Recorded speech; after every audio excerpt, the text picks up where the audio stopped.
This led to a meeting of all employees this afternoon to consider a list of the work practices provided by the management before the unions report back to Mr Barnum in the morning. By then, the employees will have categorised the practices into those rejected, those which are protected by award, and those they are prepared to discuss. Friday will again see another hearing, this time including management, at which 3 days will be set aside next week for the hearing of the disputed points. Negotiations on work practices was a compromise offered by Premier Unsworth last week after Works Minister Brereton had presented workers with an ultimatum. A satisfactory retrenchment package has already been worked out for all but 180 staff who will remain.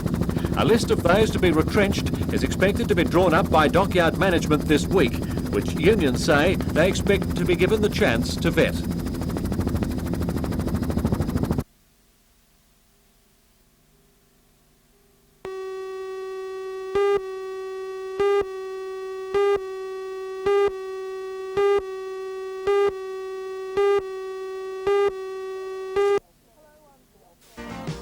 Hello, I'm Janelle Provost. The Lake Macquarie City Council has purchased the Spears Point Masons Hall for $200,000. The council is negotiating with theatre and community groups to establish their requirements for the new venue. Join Ray Deneen and Anna Manzoni for all the news tonight at 6.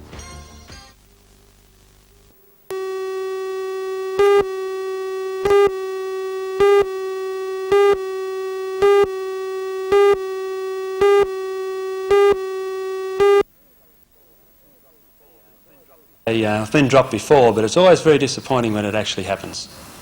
Did you anticipate that this may happen with the Matthews and Peter Taylor coming back? Yes, well I did. I knew that the 4 test players had to come back into the team, and also Jeff Lawson may be available, and he was, of course. So there were five changes to be made to the team, and it was a matter of adding up the numbers and trying to see where I would fit in, and obviously some players had to miss out, and I was one of them.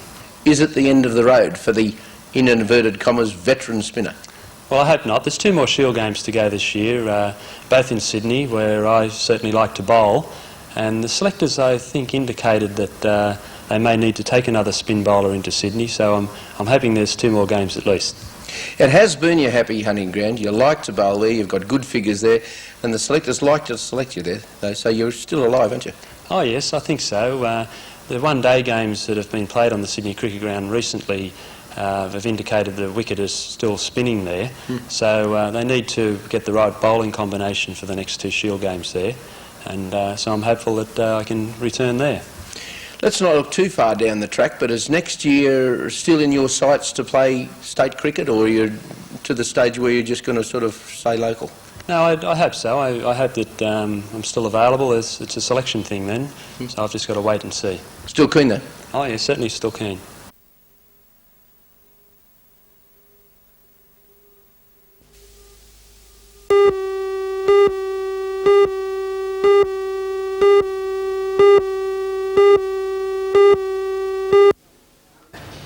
Professor Sutherland's message was delivered at a meeting of the Newcastle Businessmen's Club.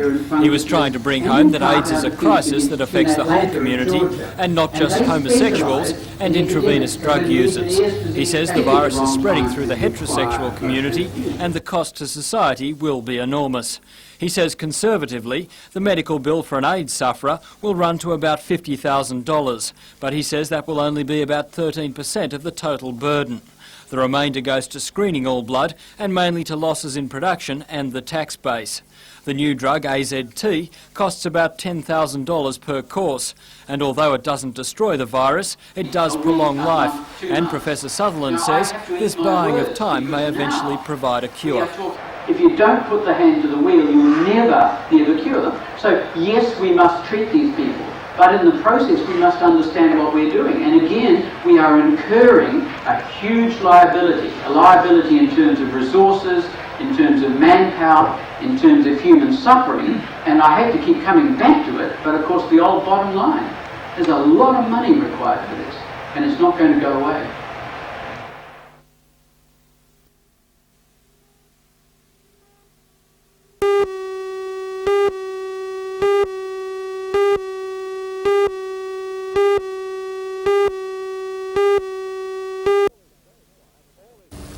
All is very quiet at the dockyard this morning, but that could just be the calm before the storm. The Office of the Works Minister, Mr Brereton, says 140 of the employees here will receive their retrenchment notices this afternoon. And those notices have been compiled without consultation with the trade union movement. This flies in the face of an undertaking said to have been given by Premier Unsworth that trade unions would be consulted in the process of who goes and who stays. A meeting of Trades Hall Council representatives and workshop delegates is expected at the dockyard in a few moments' time, and the whole situation could become a lot clearer at 4 o'clock this afternoon, for that's when the Trades Hall has called a news conference. Another issue in the dockyard's future came to light this morning when it was revealed that for the past 3 weeks the dockyard has not been tendering for any jobs, raising the question, what will the remaining workforce be doing anyway? And it's led to renewed speculation within the community that the government's ultimate intention is to close down the facility completely. It's a prospect that many of the workforce here now appear to accept as not only inevitable, but desirable.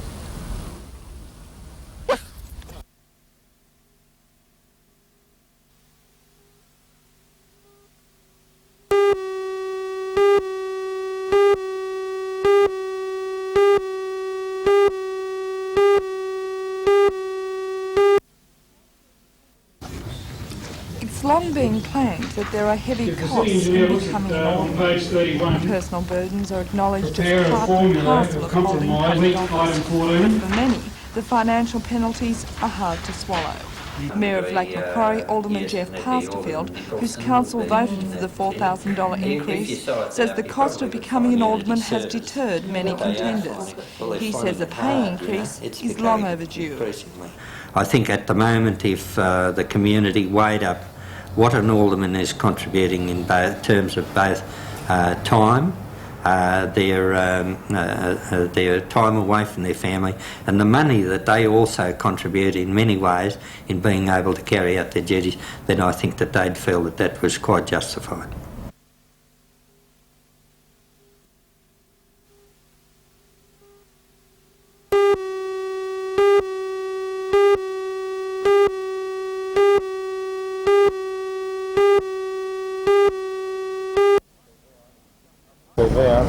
A passerby discovered the cylinder on Bar Beach at about 1:30 this afternoon and alerted the surf club. They in turn called in the police and they kept the area clear until the scientific squad arrived. They weren't sure what they were dealing with, so they called in the RAF armaments team, which confirmed that the canister was another marine marking device which had failed to detonate when it was dropped at sea. This is the second smoke canister to be washed up on local beaches in as many days, as a result of a combination of easterly currents and swell. It's believed they were dropped about 10 kilometres out to sea last Thursday.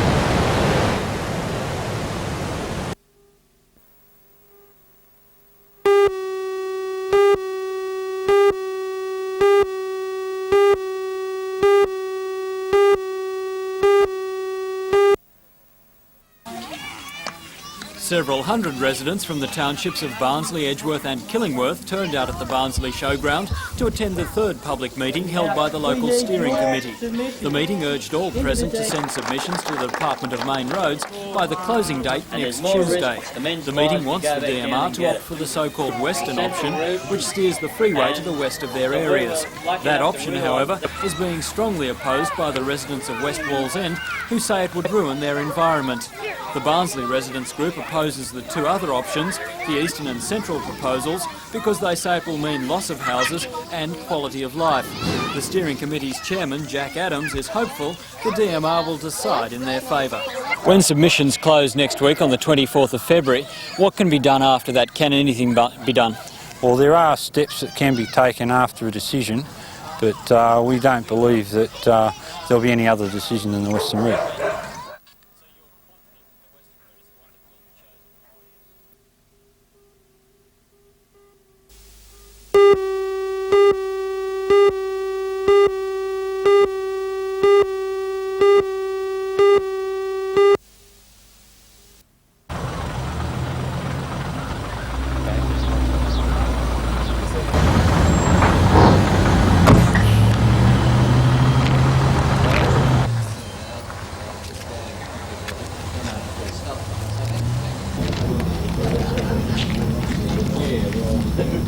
We know that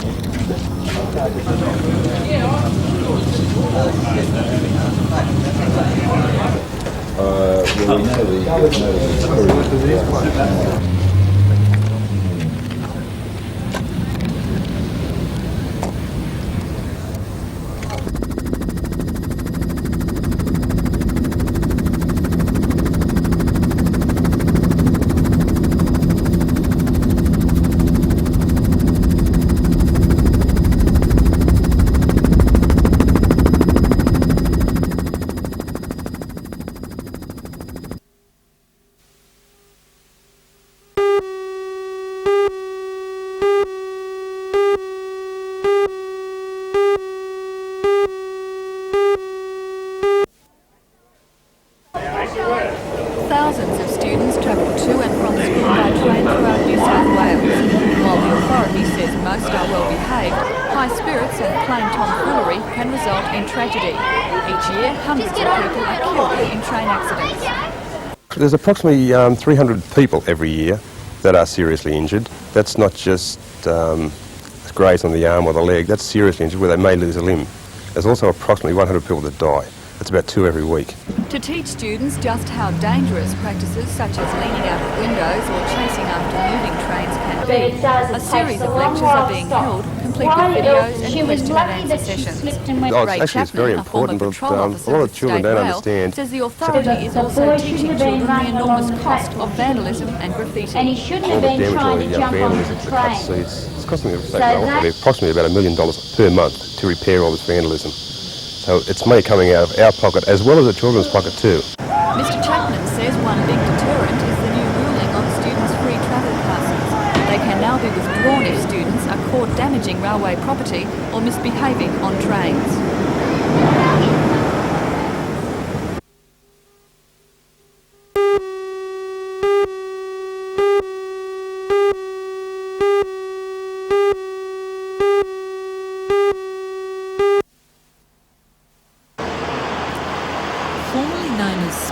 The old nightclub has been renovated and is now under new management. Known as Celebrities, the owners say that's who they'll be featuring at the club throughout this year.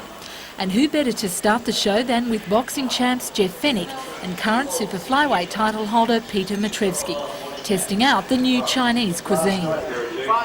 With his thoughts still in the training ring, Fennick will be promoting the biggest attraction at Celebrities.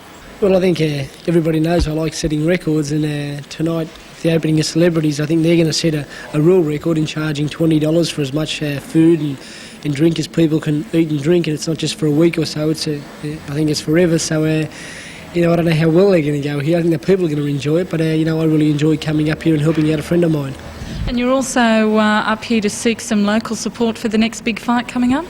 Yeah, I'd like all the people from Newcastle and Gosford area to come down and watch me fight at the Sydney Entertainment Centre on the 20th of March as I try to become the first Australian ever to win 2 world titles. And how confident are you?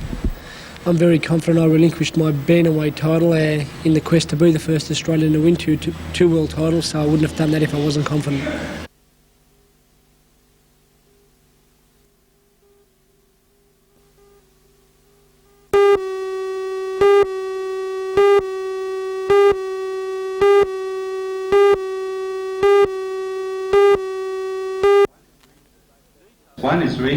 Details of the community-based activities were announced at a press conference at the City Hall last night. While many of the projects planned for the nation's 200th birthday will be permanent, like the Harbour Foreshore development, the announcements last night were all for celebrations. The highlights will include music festivals, a laser light show and gala evening on the Harbour Foreshore, sporting events and history exhibitions. Funding for the so-called local government initiatives has come from the council and the state and federal governments. The chairman of the community committee is the Lord Mayor, Alderman John McNaughton, and he says there will be something for everyone and many highlights. Well, I think the laser display, the youth expo, the music festival, I think they're all highlights. It just depends which part of the community you belong to. Alderman McNaughton says the local activities have been planned so they don't clash with major events in Sydney and so people can enjoy both.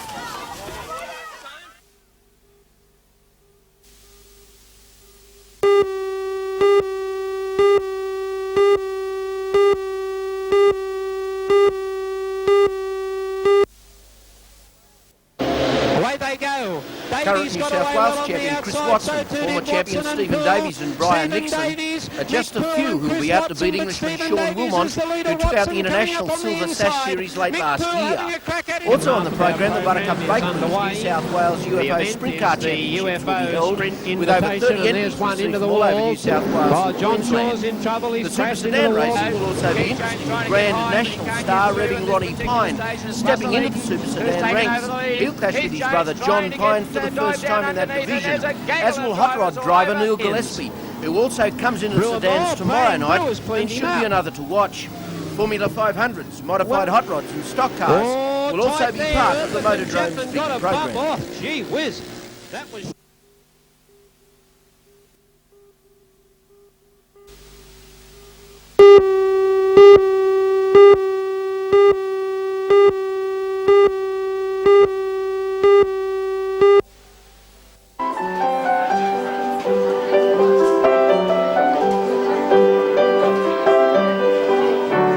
These people were just a few of the large crowd which turned up at Gallery 460 at Green Point today for the opening of this piano exhibition.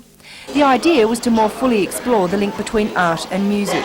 People browsed, tinkered and tried their skills on the $240,000 worth of pianos on display. Everything from small uprights to a room full of grand pianos were on view. Woodward, the maestro of the piano world, appeared happy that the Central Coast had been included as part of his Australian itinerary. But I love the Central Coast, and it's very special for me. I love it very much. Why do you have a special feeling for the Central Coast? Millions of friends here, some of whom sat in school with me. I had a most fantastic morning at the Yamaha Centre hearing kids bring one after another their own pieces, because it's a wonderful scene with people working together here, where people are producing fantastic talents. And I think there's a lot of composers and a lot of performers who are coming to Gosford.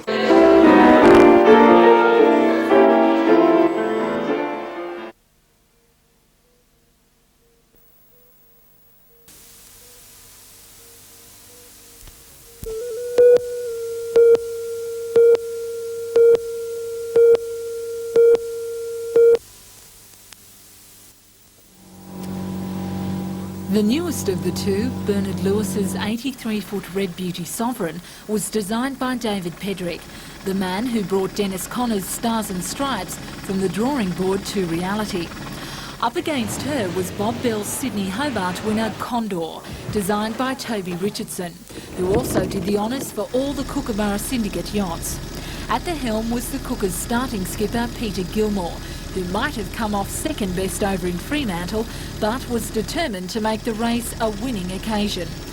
The race is the first of three over the next few weeks, and after winning by 44 seconds, Condor is now one up in the series.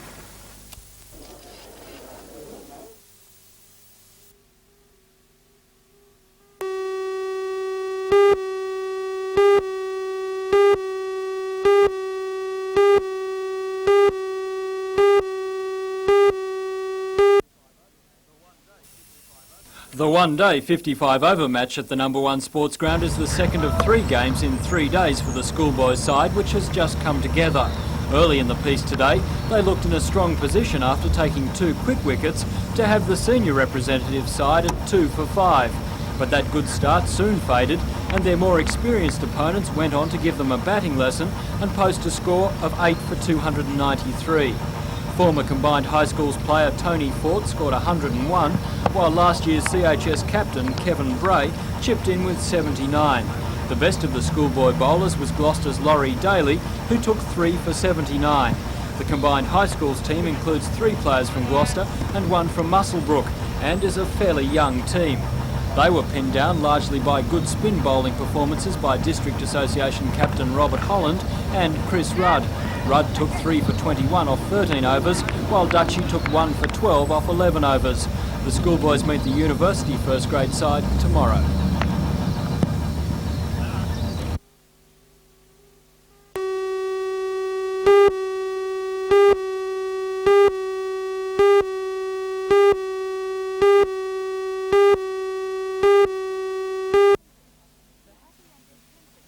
The happy and contented husband and wife were the guests of honour at a huge party attended by family and friends and the staff and residents of the Mercy Nursing Home.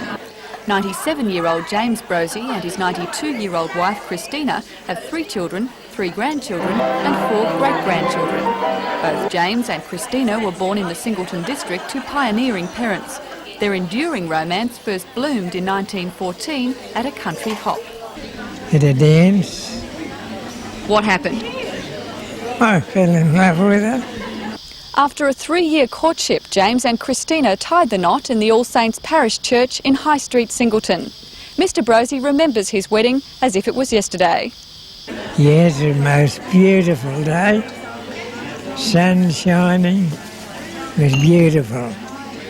And of course we went to Tamworth for our honeymoon. Dress for the wedding was strictly formal. Christina carried a bouquet of asters and roses and wore a crepe de chine gown. The bridal train survives to this day, along with her wedding petticoat and stockings. James' shirt has also lasted throughout the years, though a close inspection shows all garments are stained. The 1955 Singleton flood caused the damage. It's just one of the historic events this remarkable couple can recall. Perhaps their best anecdote of married life concerns Christina's wedding ring. Believe it or not, the original was eaten by a duck, and James had to replace it to keep the peace, a task he was happy enough to perform for his dear Christina. I love her. She used to be a great dancer, but she's got shy. Fair enough when you're 92, and if you need some advice about how to make a marriage last. Well, I've enjoyed every bit of it. I always led a good life. I never drank, and I don't drink at all. This morning's the first drinks I've had since I've been here. What advice would you give to people?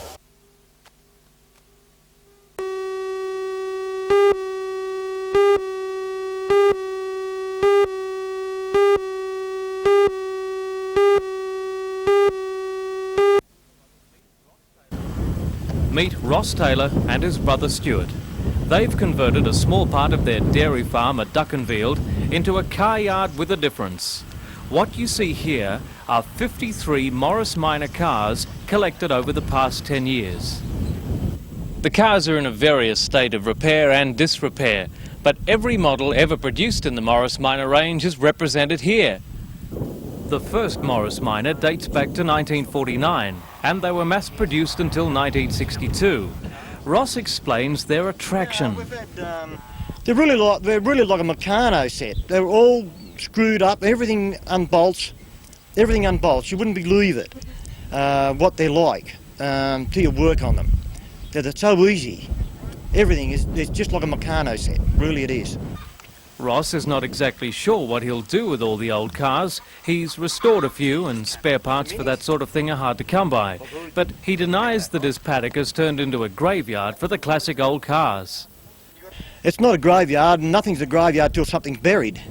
And but these are still, they might be sick, but they're not under the ground yet, so they're not the graveyard. So what are you going to do in the meantime? Yeah, they just leave here for a little while and, you know, let the cattle look at them for a while and things like that, the grass grow around them. But this fixation with collecting doesn't stop with the cars. Ross collects bottles as well, thousands of them. Yes, I've got it, a lot of it. A lot of really interesting things I have, yeah. Yeah, it's unreal, really, what you can pick up. What's your And the back shed looks more like a museum, except for the cobwebs. Over the years, he's collected just about everything, from old pictures, radios, projectors, to farm tools and machinery. Ross says he doesn't look at the value of his assembled property. It just gives him a lot of personal pleasure, a distraction from the monotony of milking the cows. That's why security here is limited to a trusting friend, watching over the jumbled array of goodies, until Ross Taylor decides just what he's going to do with it all. Yeah, that's not supposed to be there.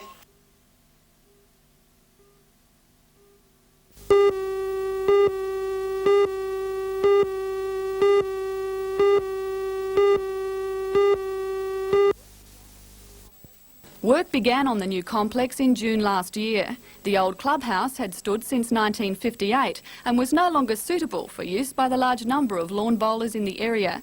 The old clubhouse was left standing while the new complex was erected. It was officially opened today by Sports and Recreation Minister Michael Cleary. The most outstanding feature of the clubhouse is its view. The 3 greens can all be seen from the building, a big advantage during tournaments. For the 100 bowlers who play at the club each weekend, it represents a better standard of facility.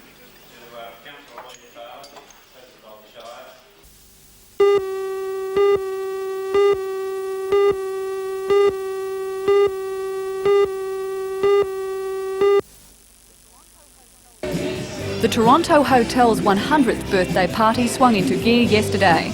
The site was originally occupied in 1825 when the Reverend Threlkeld set up an Aboriginal mission. The next owner was the Excelsior Land Company. It bought the land from the Crown in the 1880s for almost £14,000, then built the hotel. The establishment has had a varied and colourful past. At one time it was the township's post office, at another it was used as the local courthouse. Little of the original structure has changed, and what has been added has been kept as close to the original style as possible. According to joint owners Barry and Jake Moses, the Toronto Hotel will be serving beer for at least another 100 years.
The main offices affected in Newcastle are the Tax Office, the Department of Social Security and the CES. The spokesman at the Tax Office described the day as a non-event, saying staff sorted out their smoking arrangements months ago.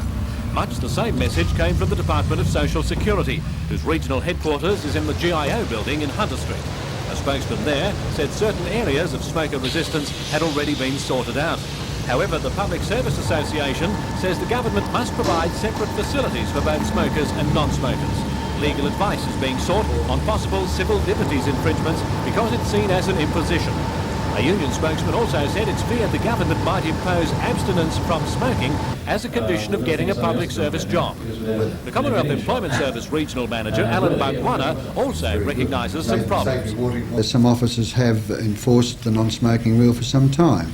One of which is Newcastle City, and the offices are contained there, and it's working very, very well. Other offices have problems in as much that the staff who smoke feel that they're being unduly discriminated against from the point of view of not being able to smoke when clients come to the office and can smoke. The union, I believe, aren't supporting the non-smoking rule.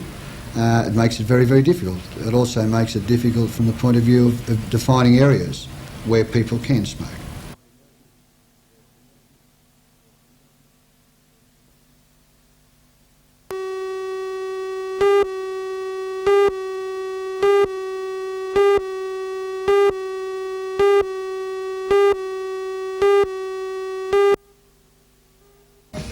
Hello, I'm Jane Button. Tonight I'll be reporting on Liberal Party leader John Howard's visit to the Upper Hunter. Mr Howard says the Liberal Party will be fighting tooth and nail to win a majority in its own right if there's a split in the coalition. Join Ray Deneen and Anna Manzoni for all the news tonight at 6.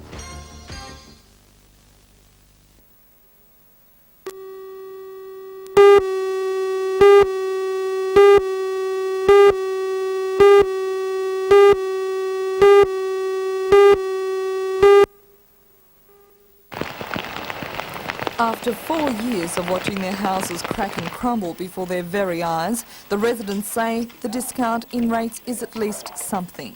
They say they've tried legal channels, state politicians, aldermen and insurance companies to try to get compensation. But all have shrugged their shoulders, claiming that it's an act of God, and so not their responsibility. The big shift, as the 7 residents call it, happened 4 years ago, causing the once horizontal steps to tilt, twisted house frames, cracks in the walls and eventually holes in the roof. The landslide is caused by seepage from the subdivision up the hill and from the lake itself. After a geotechnical survey instigated by the residents and partly paid for by the council, 20 metres of the lake was reclaimed. The council engineers say that given a few years, this will solve the problem. But what happens then? Well, if it has worked, then hopefully we'll be able to find the funds to rebuild. And if not? If not, we'll have to just live with it. It's too much money just to walk away and leave. I mean, you know, you put your life savings into a house, and when you can't live in it, or when you can't sell it, it's not much good to anybody. Last night, the Lake Macquarie Council Committee recommended that at next week's meeting, the council should adopt an amendment in the rate-pegging legislation which will allow the discounting of rates for the 7 residents in Barecki Road. Deputy Town Clerk Trevor Saunders claims the change in legislation was not prompted by the Ombudsman's intervention in the matter last year. Oh no, I wouldn't think so. I would think that the state government would have had the legislation in train before that occurred. Was this an anomaly in the rate pegging? Yes, it probably was. It probably was a small, slight anomaly, yes. So the government's merely fixed this up 3 years down the track? Yes.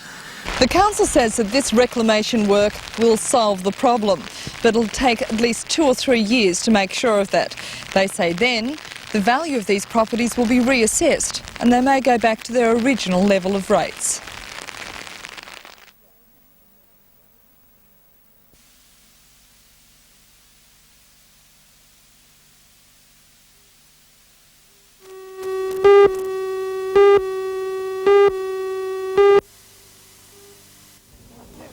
Local politicians, business people and the press took the opportunity yesterday to meet Mr Howard at the Mirror Shire Council. Little discussion centred on local affairs. Instead, Mr Howard defended the Liberal National Party coalition against speculation that it was a spent force. He said, alone or with the Nationals, the Liberal Party will fight tooth and nail to win a majority at the next federal election. But Mr Howard says Hawke is just stirring the pot and claims despite Sir Joe, they will be in shape. Well, if he calls an early election, he'll get his fingers well and truly burnt. He shouldn't think for a moment that the vigorous exchanges now going on within the Conservative side of politics in any way reduces our united commitment to get rid of him. Well, his backbench last week was petrified of interest rates as an electoral issue. He was just stirring the pot by talking about an early election. But if he wants to have an early election, we'll be ready for it. He says if there's a split in the coalition, the Liberal Party will fight tooth and nail to win a majority in its own right. This is a dispute not about policy or principle or philosophy.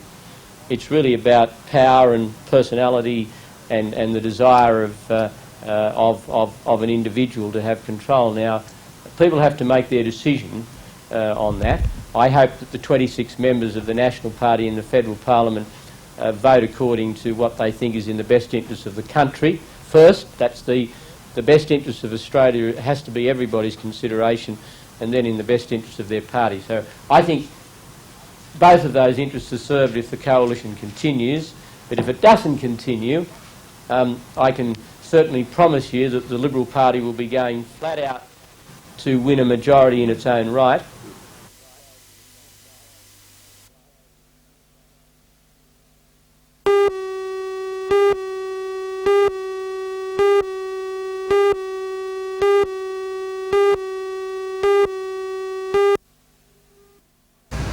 Hello, I'm Jane Button. Tonight I'll be reporting on the committal proceedings of an 18-year-old male on charges relating to the death of Maitland taxi driver Patrick Wills. Magistrate Cleary of Maitland Children's Court found that he did have a case to answer on charges of murder and robbery with wounding. Join Ray Deneen and Anna Manzoni for all the news tonight at 6.